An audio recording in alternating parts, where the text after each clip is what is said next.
साथियों जय हिंद। आज बात करते हैं जो भी बैंक वीसी है, वीएलई है और अन्य आधार प्रणाली से संबंधित फिंगरप्रिंट डिवाइस। तो आप सभी को जानकारी भी होगी कि जो भी आपके पास जो भी वीएलई है या आधार ऑथेंटिकेशन सेंटर वाले हैं या ग्राहक सेवा केंद्र वाले हैं, तो वो आजकल एक सबसे बड़ी परेशानी से जूझ रहे हैं, जो कि आपके डिवाइस है फिंगरप्रिंट डिवाइस। फिंगरप्रिंट डिवाइस की बात करें तो इसमें जनरेशन की बात होती है। अभी तक जो जून तक डिवाइस चल रही थी वह आपकी L0 डिवाइस। उस डिवाइस में आपका चाहे मोरपो होगा, स्टार्टेक होगा, मंत्रा होगा या अन्य कोई भी डिवाइस होगी, यदि आपके पास L0 डिवाइस है तो वह बंद की जा चुकी, जिससे सभी लोग परेशान हैं। परेशान वह इसलिए है कि वह जो L0 डिवाइस है वह इतनी महंगी, इतनी कॉस्टली आती है। स्टार्टेक डिवाइस कम से कम 1800, 2000, 2500 तक आती है। मंत्रा की भी आपकी 2000, 2500 से 3000 के बीच में आती है। और जो मोरफो डिवाइस है, सबसे महंगी डिवाइस है, वो लगभग 3500 से और 4500 के बीच में वह डिवाइस आती है। तो साथियों सभी को पता होगा कि राशन कार्ड भी आपके फिंगरप्रिंट द्वारा लिए जाते हैं। यदि आपने कहीं पे भी पैसा निकालना है तो आप फिंगरप्रिंट द्वारा उस पैसे को निकाल सकते हैं, जो ग्रामीण क्षेत्र में या शहरी क्षेत्र में आपके लिए व्यवस्था दी गई है। पीएम किसान की बात करें तो पीएम किसान सम्मान निधि में भी आपका यदि स्टार्टिंग रजिस्ट्रेशन होना है वह भी फिंगरप्रिंट के द्वारा होगा। और कोई भी पेंशन होगी, चाहे आपकी समाज कल्याण द्वारा पेंशन होगी या आपने जो भी जॉब किया है उसकी पेंशन होगी, तो आप हर साल इसको बायोमेट्रिक प्रणाली से सफल कर सकते थे और अभी भी कर पाओगे। लेकिन जहां पे आप जाते थे वो लोग इस समय काफी परेशान हैं, जिन्होंने हाल ही में 1 या 2 महीने पहले या 6 महीने पहले या 2 साल पहले या बायोमेट्रिक इतने कॉस्टली लिया था, वह लोग अब L0 फिंगरप्रिंट डिवाइस बंद होने के कारण L1 फिंगरप्रिंट मशीन लेने के लिए मजबूर हो चुके हैं। कारण कुछ भी हो सकता है, कई कारण हैं। कारण बताया जा रहा है कि सिक्योरिटी के संबंध में। तो हम सभी चाहते थे कि L0 में सीरियल नंबर आपके पास है, कंपनी के पास है, उसी में कोई सॉफ्टवेयर अपडेट करके उस सॉफ्टवेयर का 100 रुपए, 200 रुपए, 500 रुपए चार्ज करके L0 डिवाइस को ऑथेंटिकेट बनाया जा सकता था। लेकिन क्या कारण रहा कि L0 डिवाइस जितनी भी थी सारी की सारी 1 जून से बंद हो चुकी। और यह एक डिवाइस नहीं, 2 डिवाइस नहीं, इसमें करोड़ों डिवाइस हैं जो कि बंद हो चुकी हैं। अब वह किस कंपनी को वह सॉफ्टवेयर का काम मिला होगा इतने बल्क में, तो सभी लोग परेशान हैं कि अब नई डिवाइस खरीदनी पड़ेगी। उतनी आमदनी नहीं है जितना हमें पेड करना पड़ेगा। तो आइए थोड़ा और जानकारी इसमें साझा करते हैं।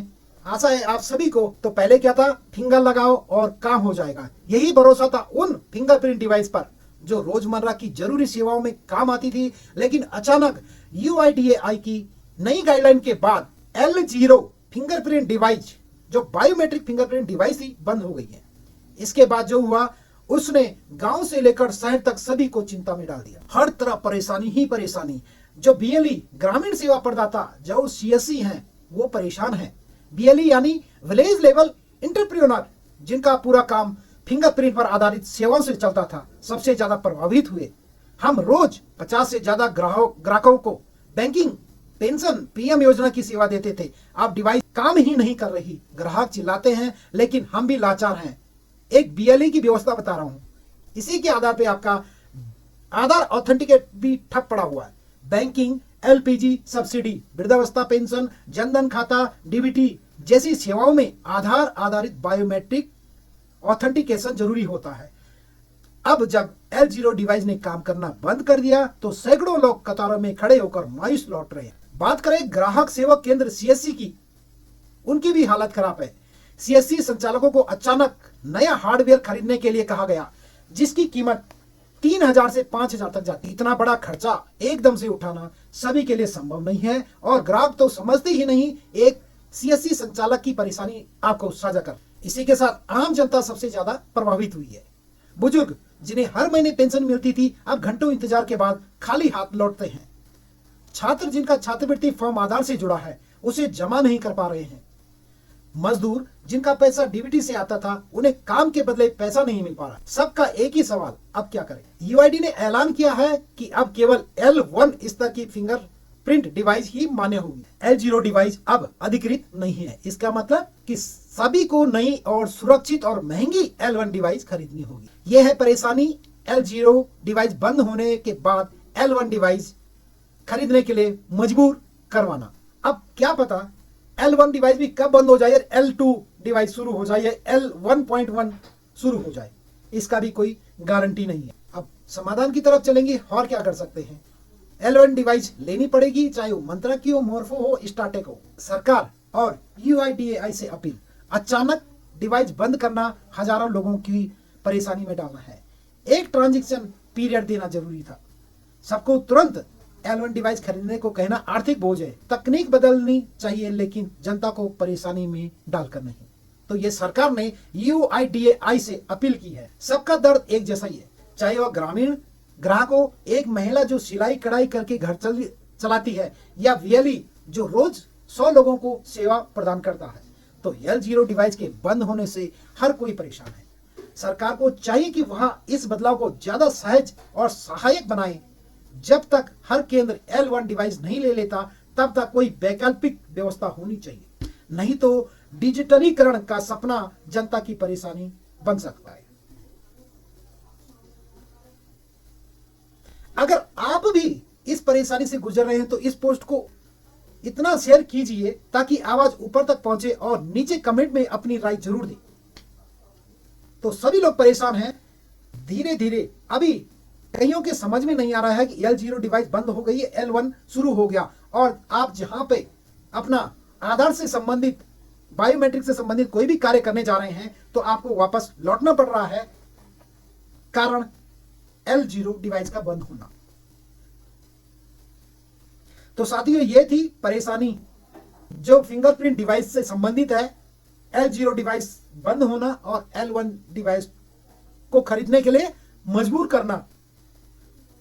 तो हमारी सरकार से यही आग्रह है कि इन कंपनियों से बात की जाए और इसमें से थोड़ा जो भी डिजिटल, जो भी सॉफ्टवेयर अपडेट हो सकता है L0 डिवाइस में अपडेट करें। उसका आप चार्ज भले ले लें, 100 रुपए, 200 रुपए, 500 रुपए तक ले सकते हैं, लेकिन ऐसा नहीं है कि आप डिवाइस ही चेंज करवा दें।